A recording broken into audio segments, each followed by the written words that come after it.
And here she comes down the stairs to the basement. Well, hi.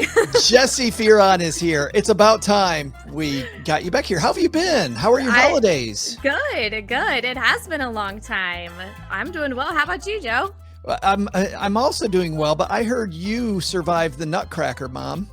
Almost. It's this weekend. We're in rehearsals, and if I survive, well, that's a big if. I was telling you before we hit record that that's where all my hair went. So good luck to you. Yes, I know. It's like might need some help. Some crazy. If you're one of those crazy parents listening to this, I just have two words: back off. Yes. Or maybe one word: relax. That might be. Yes. Take a chill pill because it's quite intense. It is quite intense. Well, your life was quite intense, and you open up your awesome book with this enough is enough moment. And it's funny because we ask people all the time about their moment, and most people we talk to, and it's not everybody, and you also say this in the book, it's not everybody, but most people have this moment, this turning point where they're like, I can't do this anymore. It just has to change. And yours was March 3rd, 2013. Yes. Paint me that picture, Jessi. Tell me what was going on that day. So we were pregnant with our second child. We literally began 2012 pregnant and ended it pregnant. We did not plan that, but that's sometimes how life works.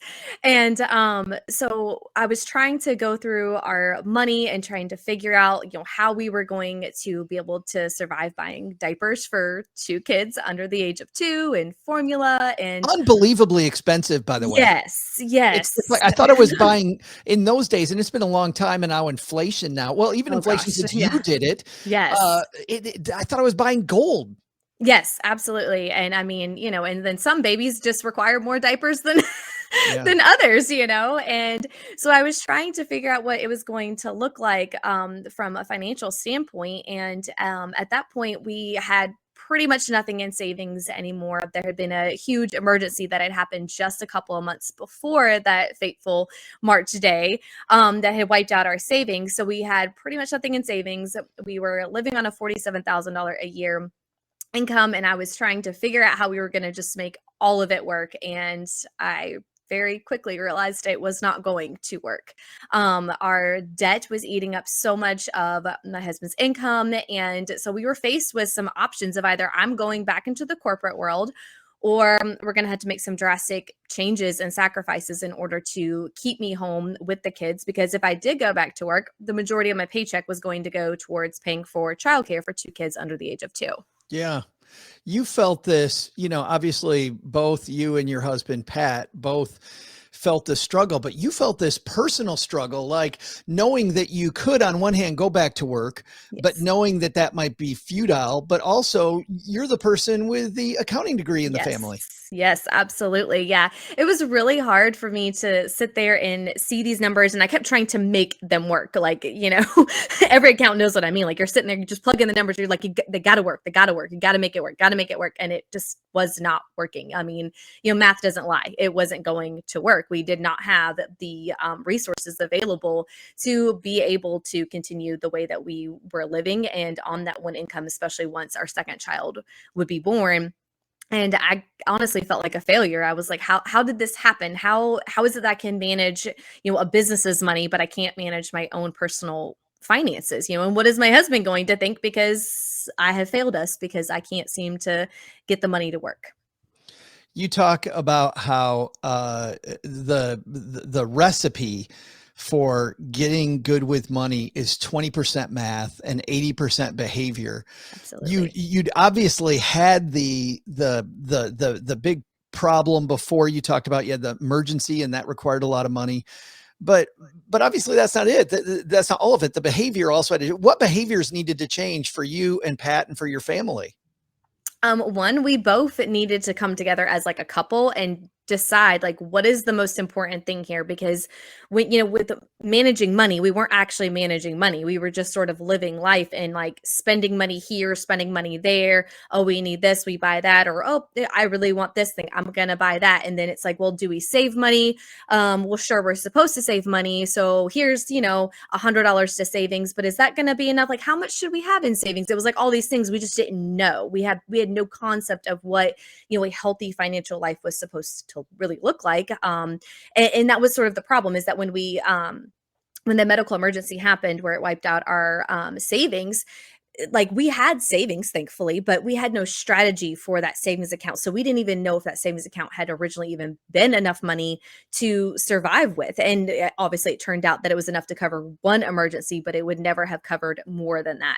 And that was really our problem, is that we had to get together as a couple to figure out, okay, like, how do we do this together? And what is our plan? What do we need to stop doing? What do we need to give up? And, obviously the easy answer to that is you have to give up overspending. You have to give up the mindless buying of this and the buying of that, which is really, really hard. But it's also really hard to decide that you're going to pay off your debts, like you're going to live without credit cards, which is something we had to do because we were relying on our credit cards way too much. And that was costing us so much money in the form of obviously interest in carrying those balances. Sure. And then, yeah. And then we had my Tahoe loan and we had my student loans. And so it's like, how do we tackle these things? Because all of these things were eating up a significant portion of my husband's income every single month. And that's not even including the mortgage we had. But the exciting piece about this that I love is that the two of you, have been married, you have a family. And really for the first time, I feel like, as I'm reading, I don't know if it's the first time, but it felt like the first time based on what you said. And you talk about how to do this later in the book, but I felt like you two are having these talks about what you value.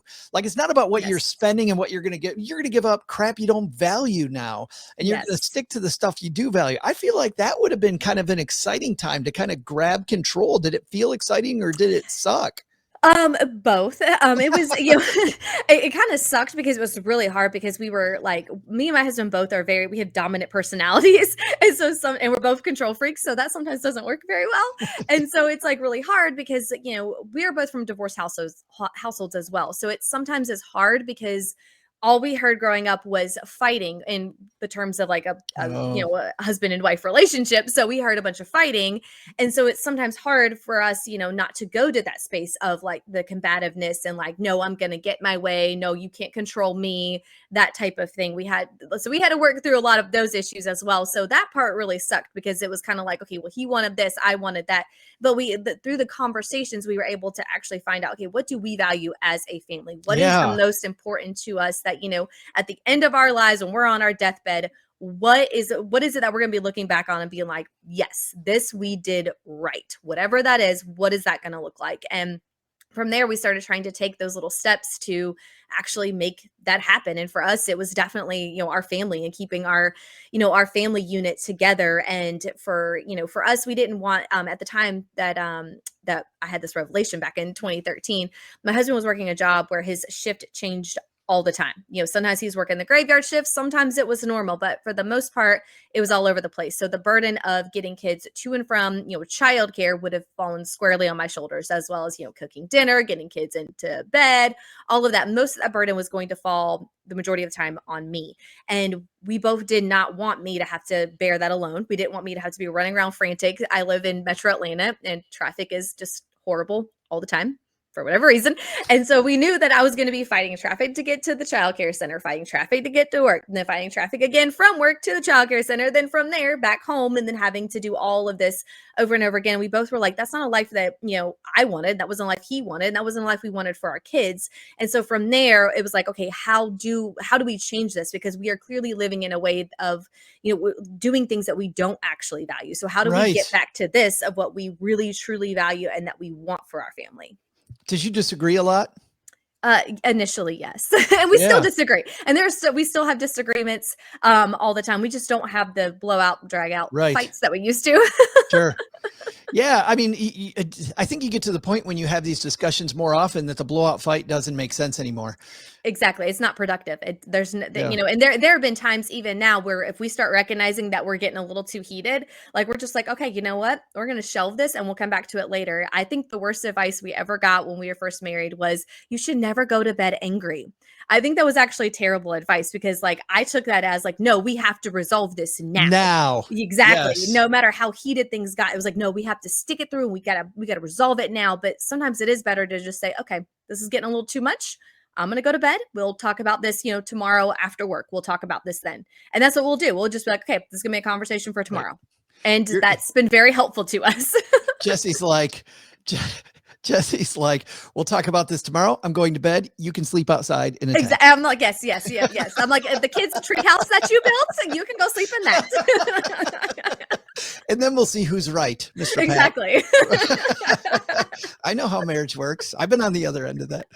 But some things, convenience, you said, was also a surprise when you were digging into your money, like even Amazon Prime. Like you had no idea how much money you were spending on Amazon Prime. So you got rid of some of the convenience just so you could grab hold. I thought that was really cool. Absolutely. And because that's what I think happens for a lot of us is like sort of autopilot kicks in and, we're just buying things, just because they become a habit. And for me, it was more convenient to buy things on Amazon Prime and have them shipped to my house than me having to load up my fussy kids into the car seats that they hated and look like the terrible mom in the parking lot, like holding her kid down as she's trying to buckle him in, I'm like, so just, it was a lot more convenient. You can always tell, by the way, just as an aside, you can always tell from my experience of my twins, Jessi, that you can always tell people in the parking lot who don't have kids and people in the parking lot who do, because people in the parking lot who do are like, oh, I feel so bad for her. Yes. And let me take your cart back to the little carousel over here. Right.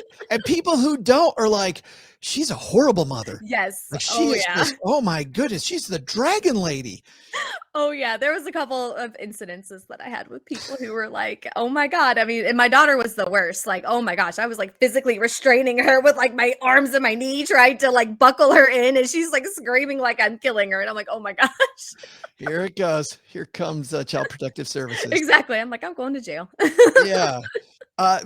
So backing back up to values for just one more second, because there's probably a lot of people listening to this, as you know, who are like, I'm kind of struggling with like what's important to me and what's not. And you actually have an idea in the book for how to get past that point. So if I'm struggling with what's really important for me, what do I do? One of the best exercises I think that there is to picture yourself 5 years in the future.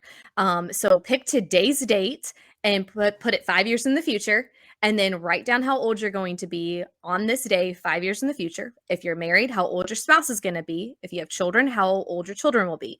And then from there, ask yourself, when I'm this age, when my husband is this age, when my kids are this age, or if you aren't married and don't have kids, pick other people in your life that are, your siblings, your friends, whoever are important to you and involved in your life, put them down and ask, well, hey, what do I want my life to look like 5 years from now? Do I still want to be doing the same things I'm doing today? Do I still, want to have the same things that I'm doing today? Where do I want to go 5 years in the future? Like, what do I hope that it's going to look like? And then pull it back and ask yourself, what are the things, like what are the actions that I can take today to start getting me towards that 5 year in the future self? I love that as a beginning point, because when I was a financial planner, and it's been a long time now since then, but when I try to get people to imagine like retirement and some of these things way down the road, people would really struggle with that. But 5 years is much easier, right? Yes, absolutely. Absolutely. Cause because we could picture it better. We we all know now, like 5 years is really just a drop in the bucket. It just goes by so fast, whereas if we're trying to pick out, something 20 or 30 years in the future, it's kind of hard. It's like, oh, we got plenty of time. We got plenty of time. Yeah, I was even thinking, even if you're 18 listening to this, like you're like, okay, but college or apprenticeship or whatever you're doing, like 5 years from now, even at 18, I had those definite 5-year things. You talk about there's 4 different money struggles, 4 different personalities, archetypes of people, and you really got to know who you are. And I was hoping we could go through these and explain who they are, and then I'll ask you for maybe a quick piece of advice for each one of them. So Okay. you start off with a person called the floater. Who's the floater? That is someone living paycheck to paycheck and doesn't actually, or really more accurately, they're living paycheck in 4 days until paycheck, which I have Yeah. been multiple times in my life. And I would say that my practical advice for someone who is caught in that paycheck to paycheck cycle, it is just really getting clear on what you value, where you want your money to go, what's a priority expense to you and what is not, and to write down your budget. Just use the money you have currently sitting in your checking account, and get your calendar out, look when your next payday is, take the amount that you currently have sitting in your checking account, and then subtract out every expense you have coming up until the next payday. And then once it's payday, you just add in your paycheck amount and do the same thing all over again. Whatever expenses you have coming up for the next time frame between your next pay period, subtract those out, and then just keep that budget, that piece of paper on your notes app in your phone, whatever you do, spreadsheet, whatever, keep it right in front of you and make it a habit. Set an alarm in your phone, a reminder in your phone, whatever you need to do to check in with your money every single day. Because when you're a floater, like, money is just sort of like all over the place. And the only way to make it not be all over the place is to actually look at your money every single day until you finally get into that habit of paying attention to where your money is going. Do you think that this person, more than anybody, is the person that needs more of an envelope style budget? They need that to know where every single dollar is headed ahead of time, of the 4 archetypes? Absolutely, they do. Because, like I said, money's just sort of floating around you. You don't really know what your money is doing, and the only way to really get clear is to come up with a process that works for you. Switching to cash instead of a debit or a credit card, which is really hard. It's really hard to switch to cash, but that was so helpful, especially in our early days of trying to regain control over our money and figure out where it was going. Having that cash is just sort of a natural boundary, because if you go into the checkout and your total is $103, but you only have $100 bill with you, well, you've got to put something back because you don't have $3 to pay the rest. But if you have your debit or credit card, you're just going to swipe it and move on. And that comes from something in the future, and you don't even really know what it is yet. Exactly. Yeah. Instead of making and actually that's a good point too, because if you only have $100, you make a value-based decision right then. You look at the things on that conveyor belt and you go, excuse me, can we take that one back off? Yes, exactly. And it does. And it forces you to have that conversation with yourself. Like, do I really need this? Do I really want that? Can I can I live without that for a while? Right. And those are really important things, especially for people who, like me, who have struggled with boundaries, which most floaters do. It's very helpful. Yeah. For me, the wine stays, the light bulbs. So we're in a lit room. Those go. Yeah. Yeah. Second is who's the daredevil? The daredevil. That is someone who lives without an adequate savings plan and savings account. And I say those kind of separately because, as I mentioned before, me and my husband, we actually had a savings account with a pretty good chunk of change, or at least we thought it was a pretty good chunk of change. And we thought it was fine because we were one of the only people back then that we knew of that had a savings account outside of our parents. Okay. Like, our parents had savings accounts, but like anybody our age didn't really have a savings account. And if they did, it was like $100, so we had money in savings and we felt like, okay, we've got this going on. But the reality is that, like, we didn't have a plan in place for that account. And so we didn't know if we had enough money in that account. And so it took one emergency to completely wipe it out. And then we were left struggling, oh my God, we don't know what to do now. Whereas, back in 2019, the October of 2019, we had quite the October. We had 3 major emergencies happen that month, back to back. And our emergency fund took quite the hit. But the difference is that we knew how to strategize and how to build that back up. There was no longer this oh, what are we going to do? We don't have a safety net anymore. It was like, okay, we know how to rebuild this. We know how to repair it. We've got this. And we just hit the ground running from there. And so the daredevil doesn't, either doesn't have that safety net or their safety net is inadequate. I love the distinction between those two things. A daredevil is like that old Bon Jovi song, like just living on a prayer. Yes, right? Absolutely. I think the third is, I feel like you're looking at me. Like the whole time I was reading the third one, I'm like, is Jessi talking just to me? The spender. Yes, yes, the spender, which I think everybody can be a spender, even as savers. I think that everybody can be a spender, especially during the holiday season. Like we just get into that habit of spending money, spending money, spending money, spending money. And that's why I think it's so important that, whether or not you truly are a spender, like my husband, he loves to spend money. Like it gives him a sense of satisfaction, I guess, is maybe the better word to use for spending money. Like he likes to be able to have that ability to spend money. Whereas me, I like having big bank accounts. That makes me feel better. And there's no right or wrong answer there. It's just some people like to spend money more than others. But, when you catch yourself and you're in that habit of spending money, the key is to find your trigger. What is triggering you to like want to spend money? For me, sometimes like emotionally, like I can get, I can be an emotional spender. I'm like, oh, like I'm dealing with all these big emotions. I don't know how to do it. So retail therapy, just buy, some new shoes, or I'll Yeah. buy this and I'll feel better. And for my husband, it's like the great deal. He loves to chase a deal. And so when he can get a good deal on something, he will buy it. Not necessarily because he needs it, but because I got a good deal on it. Fantastic. Exactly, exactly. And so like the key there is to, when you're going and you're making a purchase, like listen to the justification you're giving yourself. There are going to be times where it's a legitimate need and you actually need that, whatever it is, but pay attention to the justifications that you give, because that will tell you what your trigger is, like what's causing you to spend money, especially during the holiday season when things kind of go on autopilot. It's really important to pay attention to that because, especially with social media and everything, our ads are so curated to everything that we do every single day that it can be hard, because it's almost like those ads are truly speaking to us. And so we have But to be they aware of that. are. They are. It's a little creepy. It is so amazing. Gertrude from our team and I took a MIT course in social media back in June. Wow.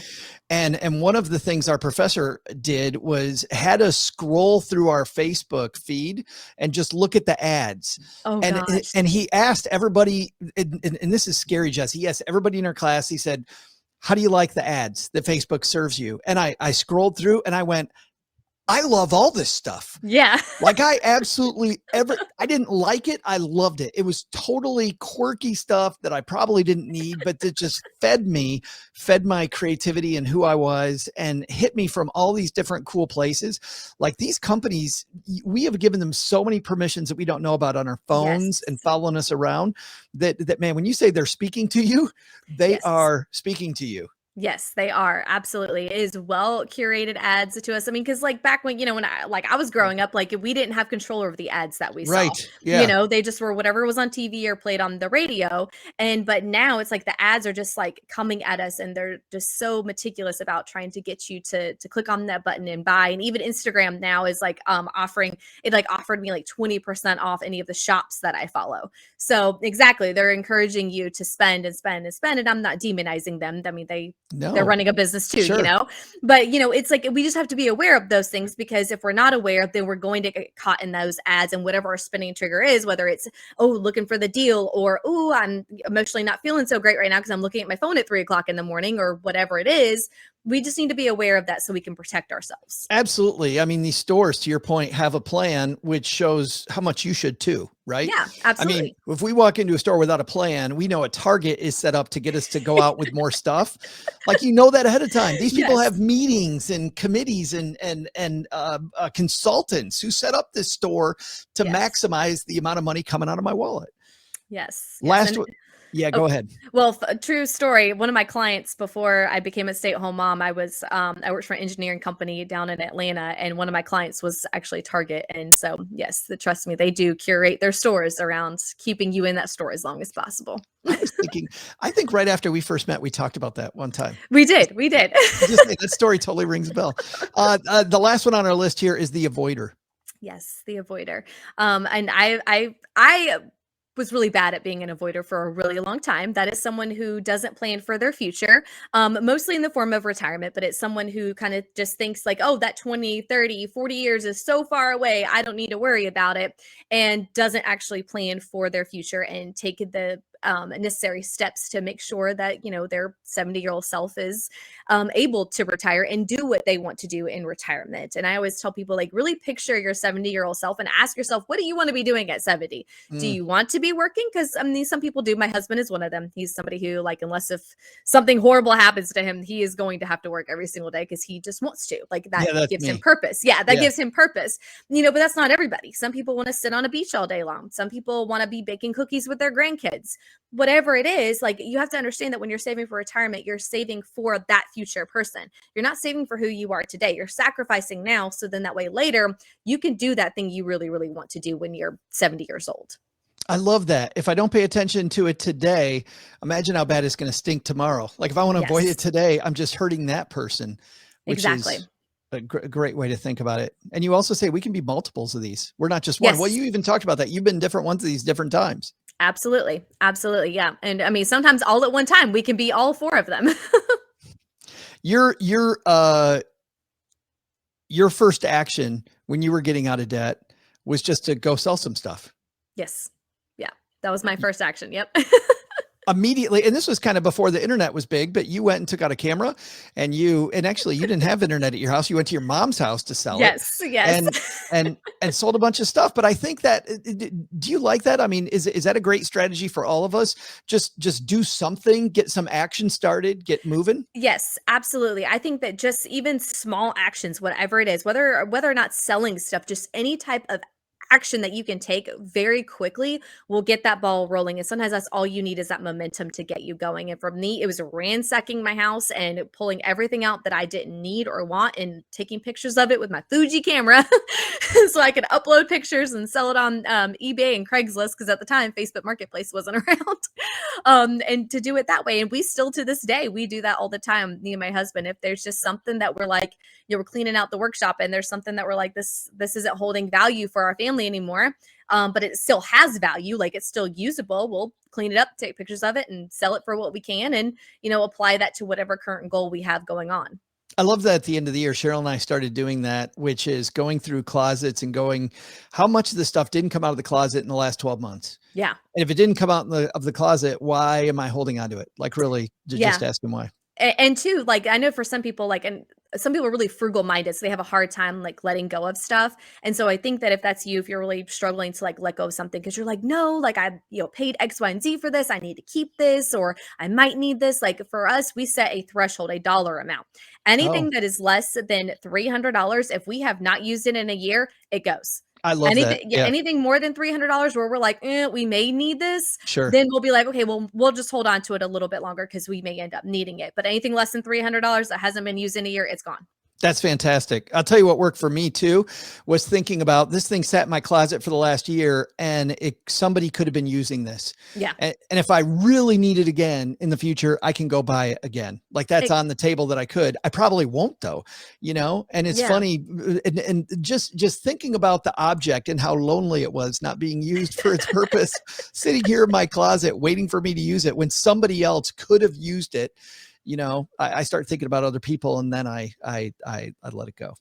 Absolutely. And especially right now, I feel like it's like the best time to clean out your house and your closets, because people need things that they can't get right now because of all the delays and, and inflation and everything else that's going on. Like, right now is the prime time to sell some of our stuff because people need it and they actually want it. So they'll pay you for it and come get it.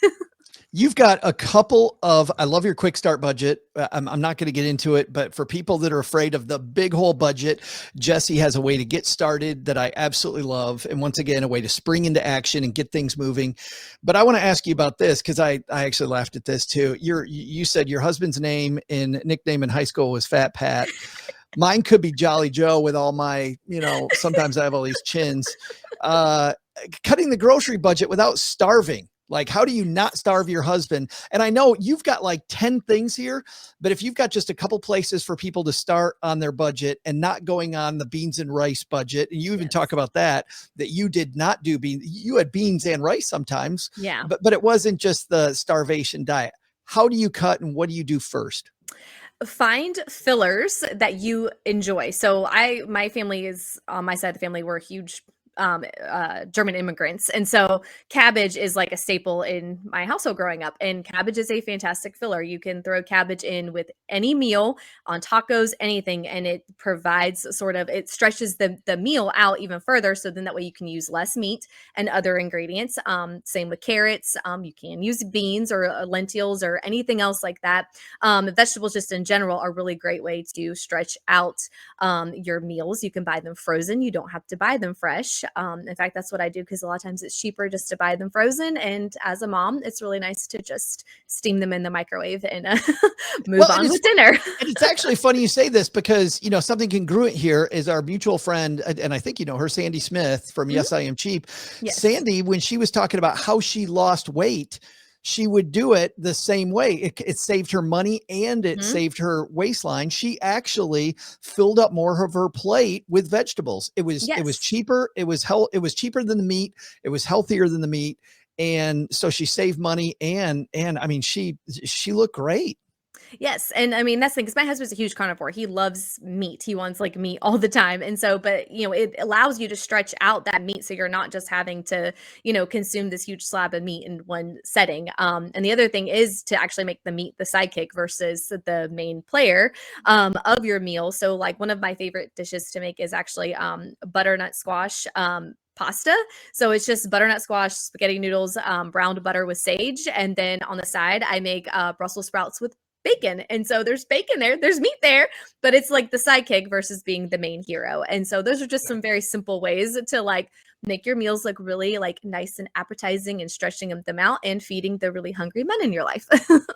You also share these sometimes, by the way, on your Instagram account. You should follow Jessi on Instagram. It's a lot of fun following her. Even when, by the way, there are plenty of times when you're exasperated mom on Instagram, and I've seen those moments, but you always have a way, and I find this incredibly annoying. You find a way of being exasperated mom, like glasses half full at the same damn time, and it drives me crazy. I'm like, how is she so happy and so clearly at the end of her rope at the same time? I have no idea.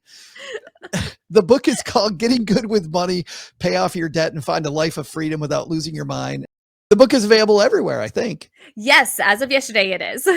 How great is that, by the way? I'm so excited. It's a little nerve-wracking and scary at the same time, but I'm really excited. I truly hope that it will help many people, especially, that exasperated mom that I was on that spring day where I realized that we were broke. I really hope that it ends up in the hands of another mom who's felt that, or someone who's had their debit card or their credit card declined at the grocery store and it's had to rely on the very nice gentleman behind them to buy groceries. And we'll have a link to it, by the way, on our show notes page at stackybenjamins.com. Also in our 201 newsletter, stackybenjamins.com/201. I feel like you're somebody I don't get to talk to enough. Thank you so much for hanging out for a bit in the basement and talking about getting good with money. I appreciate it. Oh, well, thank you for having me.